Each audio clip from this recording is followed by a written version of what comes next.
Witness recounts how Manafort lied to get bank loans. The defense team for Paul Manafort, including Kevin Downing, front left, and Thomas Zainal, front right, arrive at federal court for the continuation of the trial of the former Trump campaign chairman, in Alexandria, Virginia, Wednesday, August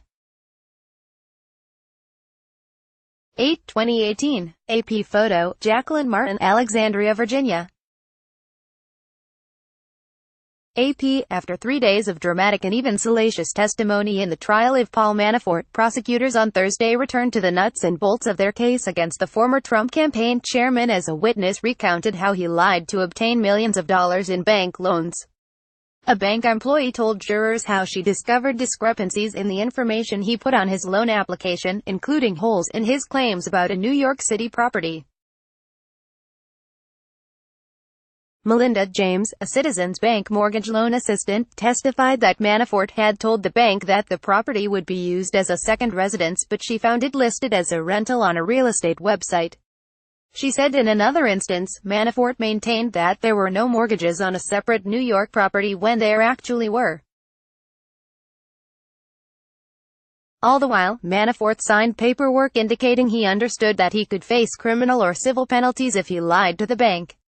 James's testimony opened the eighth day of Manafort's trial as prosecutors began presenting the bulk of their bank fraud case against him after spending days on the tax evasion allegations. Attorneys for special counsel Robert Mueller also got a rare, and narrow, acknowledgement from U.S. District Judge T.S. Ellis III that he likely erred when he angrily confronted them a day earlier over whether he had allowed a witness to watch the trial. The prosecution has put forward nearly 20 witnesses, including Manafort's longtime deputy Rick Gates, and a trove of documentary evidence as they've sought to prove Manafort defrauded banks and concealed millions of dollars in offshore bank accounts from the IRS.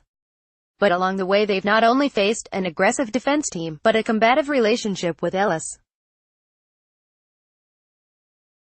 The judge has subjected the prosecution to repeated tongue lashings over the pace of their questioning, their massive amount of trial exhibits and even their facial expressions. But on Thursday, Ellis told jurors he went overboard when he erupted on prosecutors for allowing an expert witness to remain in the courtroom during the trial. "Put aside my criticism," Ellis said, adding, "This robe doesn't make me anything other than human." The judge's comments on the eighth day of the trial were in response to a written filing by prosecutors arguing that Ellis should instruct the jury that he made an error in admonishing them during the Wednesday testimony of IRS agent Michael Welch.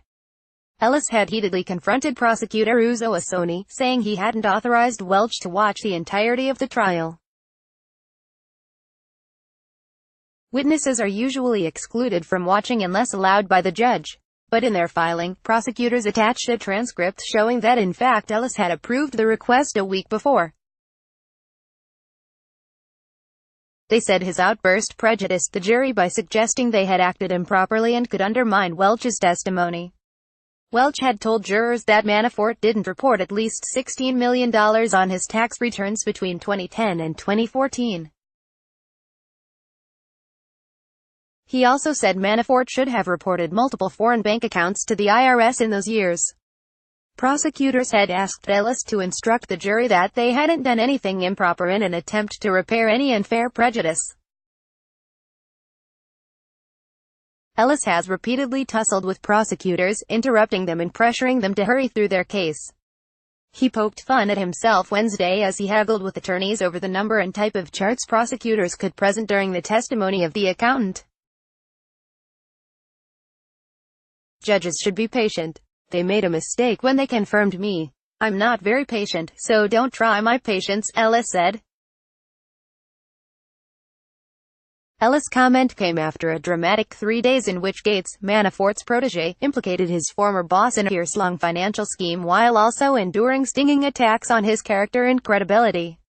Gates, the government's star witness in Manafort's financial fraud trial, testified how, at the behest of his longtime boss, he helped conceal millions of dollars in foreign income and submitted fake mortgage and tax documents.